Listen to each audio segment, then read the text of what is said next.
The intro and outro videos for each campaign were pre-rendered, and they were done by another company. One particularly interesting one is the intro to the Predator campaign, which featured a Predator sneaking up behind a Marine and then essentially blowing up his head with his plasma caster.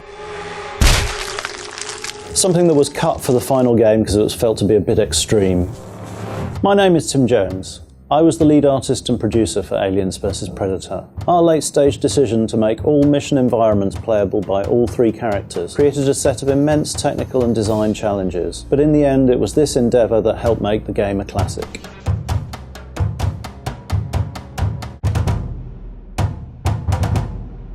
There was certainly quite a lot of pressure making a game based on a license, although back then I think we probably put more pressure on ourselves than the publishers and the license holders did. We were obsessive about getting everything right because we were such huge fans of Aliens and Predator and the whole franchise. And so it was more down to us to make sure that we were on top of things and making sure it was as true to the movies as we could make. So back then, most games had static baked lighting that was just essentially baked into the textures, or like using light maps that like just wouldn't change as you were playing the game, whereas we took a very different approach with AVP and the engine we were creating for it. And so all the lighting was fully dynamic, which computationally was challenging back then.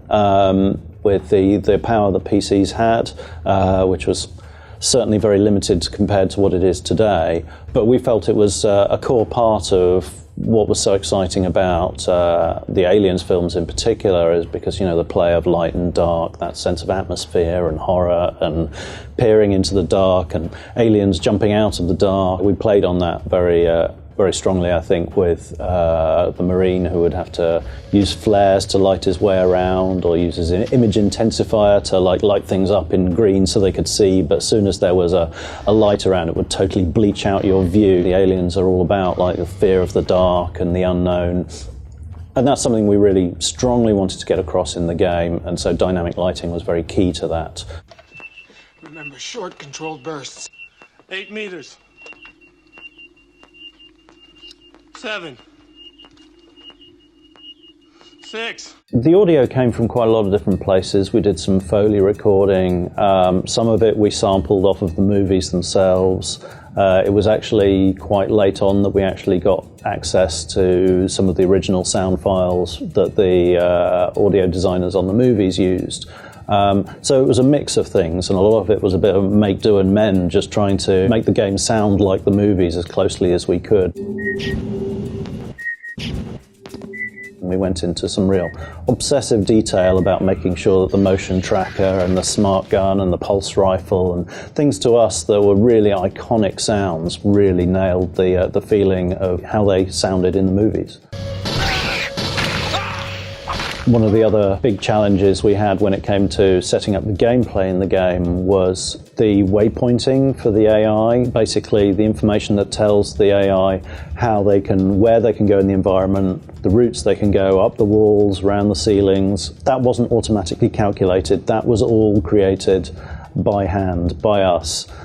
Placing little volumes and nodes and links across the environment in a painstaking fashion. Still occasionally have nightmares, flashbacks to visions of vectors and cubes all linking together that I was having to painstakingly place. The aesthetic art direction for the game, the intent was always to make it as close to the movies and realistic as possible. Now, you look at the game now, and that seems like a little bit of a stretch to claim that it was photorealistic or something, but that was certainly our aim. We were trying to source from photographs, real models of the characters, grabbing images from the VHS tapes of the movies that we had at the time to try and match stuff as closely as we could. If you remember what it's like, you know, trying to freeze frame a VHS tape and then take a screen grab of that, which required like a pretty dedicated video card at the time. It's not like you could just put the file up on YouTube and grab it from there. It was pretty involved. I think the thing that made Aliens vs Predator unique, and still does, is that we tackled all three of the main species, the alien, the predator, and the human marines, and you were able to play as all three of those species, and they all had very different perspectives on the gameplay, things they could do, and indeed their motivations in the game. So the marine is probably the most familiar of the species to most first-person shooter players, certainly was then. You know, you're playing as a human being. You were probably the most vulnerable of the characters in many respects, in that, you know, an alien or a predator could kill you pretty much, like, you know, out of nowhere almost immediately. But the key advantages you had was strength of firepower. So you had the really iconic weapons like the pulse rifle with the underslung grenade launcher, which could tear through aliens pretty quickly. This is an M41A pulse rifle. What's this? That's a grenade launcher. I don't think you want to mess with that. Then a motion tracking smart gun, so it would track your targets, which was particularly useful against aliens in the dark. So even if you couldn't see them, it was automatically tracking them, and you could just open fire and tear them to pieces. Basically, all the things to try and make the Marine feel slightly more comfortable in all those dark spaces while things are trying to kill him. The Predator, he's probably the most powerful of the species. He's a hunter. He has a number of different vision modes that we based on what were seen in the movies, like the iconic thermal vision, where everything kind of goes blue and you can see the humans in sort of white and yellow and red, the heat sources, which you know, you didn't get much detail of the environment there, but you could really see your targets at a distance. We added a special vision mode which hadn't been seen in the movies at the time for being able to see aliens as well, and you had your cloaking, so you could basically make yourself invisible so that the characters and the enemy wouldn't be able to see you. And he had some really exotic weaponry like the plasma caster that could blow people apart with like one shot. We had a spear gun which you could, you know, pin body parts to walls, and you had the disc which you could throw, and that would track targets and tear them in two at the same time.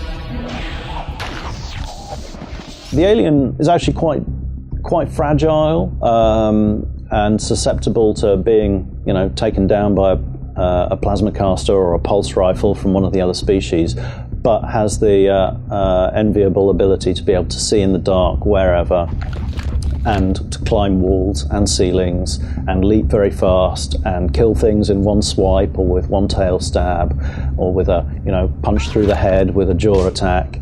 And I think we measured the speed of it at one point. If you were going full tilt and you were leaping as well, I think you could actually break the speed of sound moving that fast as the alien in AVP. As we got further through development, we were getting to the point where we had a set of levels for each of the characters that was, like, you know, proving to be really fun and really cool. But we discussed amongst ourselves, we really liked the different perspectives of the different characters, and it's something that we really wanted to, collectively we wanted to see how far we could take that, and it seemed like we were missing a trick if we didn't allow you to experience each of the environments from each of those perspectives yourself as a player. So it's kind of a challenge we took upon ourselves to try and find a way to make each of the environments work for each of the characters, even though we hadn't originally started to plan it that way. The brief we were working to earlier in the project was that each of the species would have their own campaign, their own set of levels,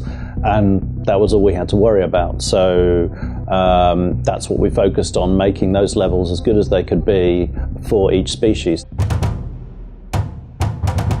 The late-stage decision to make all the missions playable by all three species in the game proved to be an immense technical challenge, but it was well worth it in the end. The human is ground-bound, can run around and make small jumps, but basically, they're stuck on the ground with their guns and their flares, and they're very much susceptible to the aliens, which can crawl on walls and ceilings and leap out of ducts and attack them from any angle out of the darkness.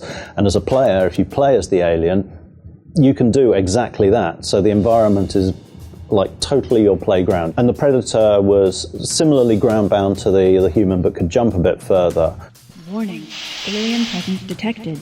While we designed the environments to play to those abilities and strengths, the alien environments in particular, to make the most of the gameplay for the alien player, used much more verticality. So you'd have to climb walls and ceilings to get into new places and lurk around above the humans and then leap down and kill them and take them out as you continue on your way. The solution we came up with for the Marine was we gave you a jetpack, which is arguably not necessarily totally in line with the AVP franchise, at least not yet, but it was certainly a lot of fun. It didn't feel too far-fetched for the kind of technology that the Marines might be using, and certainly it solved a problem for us and was a lot of fun to boot. For the Predator, the solution we came up with was we gave the Predator a grappling hook, so you could basically fire out this grappling rope to any point in the environment and then swing on it, very much like Spider-Man. So it had like full physics, you could be swinging around the environment. That was kind of one of my favourite things that came out of the game. While it's like, you know, not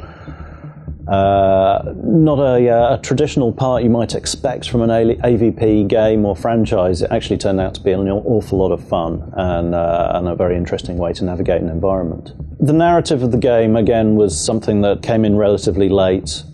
We started with a series of missions, which we then, you know, had to go back and look at how we could string them together into a narrative. Coming up with a whole bunch of cinematics wasn't really feasible, and nor did it feel like it was fitting for the game, where it was better to be in the moment, in the game, playing it. So one of the key solutions we came up with was to actually have like mission briefings or background information on what's going on, actually playing in the game on monitors in the environment as you explored, which involved what was pretty revolutionary technology at the time of us actually being able to stream a video on a texture in the environment, in the world, that you could, you know, watch while you were playing, or while being attacked by aliens, and you could even destroy those monitors and they'd cast light into the environment. And it was a pretty exciting, fun way to like get a narrative across in a kind of a fairly, you know, doesn't hit you over the head and make you go, right, stop playing, watch this now get on with it. It was just like in the background for you to take in the story if you wanted.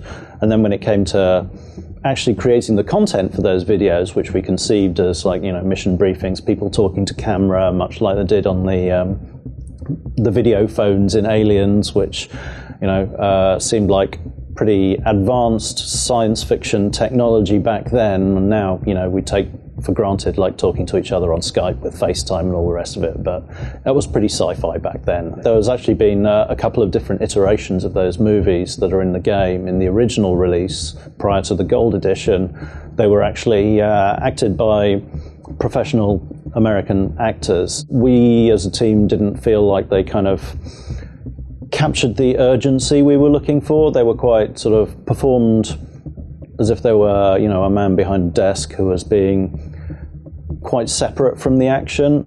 Welcome to the main colony base, Marine. Looks like the colonists shit a brick and pulled out. Attention all units. The Predator has accessed level 4. All doors have been secured. Stay on maximum alert.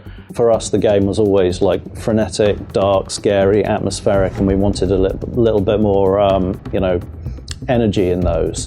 For the Gold Edition, we actually created versions ourselves, which I think you'll find probably quite a healthy debate online if you look on YouTube comments about like the quality of the acting, because we were basically doing it ourselves, and the fact that we were all very young at the time and probably didn't look too convincing, but we had a lot of fun with it. And I think one of the things we did get across with them was a bit more energy. We had, you know, lots of atmospheric lighting, flashing lights, and we threw in a bit more gore and stuff as well. So yeah, we filmed them all over the course of a weekend in the office. We had like lots of bin bags down where fake blood would be thrown around, and yeah, various of us played different roles of Marines and scientists and spaceship captains and the like. This damned alien can and will be stopped. There's only one of them, and it only takes one of us to kill it. The rest of us are pulled back to the cruisers.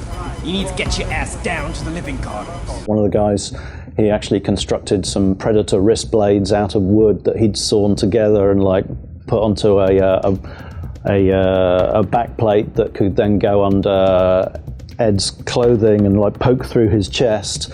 So it looked like he'd been like had Predator blades stuck through him from behind, which while he was filmed, it was like out of shot, and then he'd, in a rather melodramatic fashion at the end of his few lines, would like, you know, move upwards so the blade would go into shot and it would look like he'd been stabbed from behind. And it was hokey but a lot of fun to do, and added a bit of drama to the proceedings. Are you guys hearing this? Are you hearing this? These guys are... Yeah, it was good times, actually. Back then, for the game, we were dealing with very, very small amounts of video memory. We were limited to, I think I've got the numbers burned in my brain, actually, of 30 1:8 by 1:8 pixel textures for each environment. That's what we were allowed to use. The videos themselves were outside of that, but they themselves had to be very, very small files. They were also, I think, 1:8 by 1:8 pixel size images, and they were compressed so very heavily to make them very, very small that each individual frame of them really is almost unintelligible, but the movement of them all together kind of gets the idea across of what's going on. It was like watching, the crumbliest YouTube video you've ever seen, but, it worked.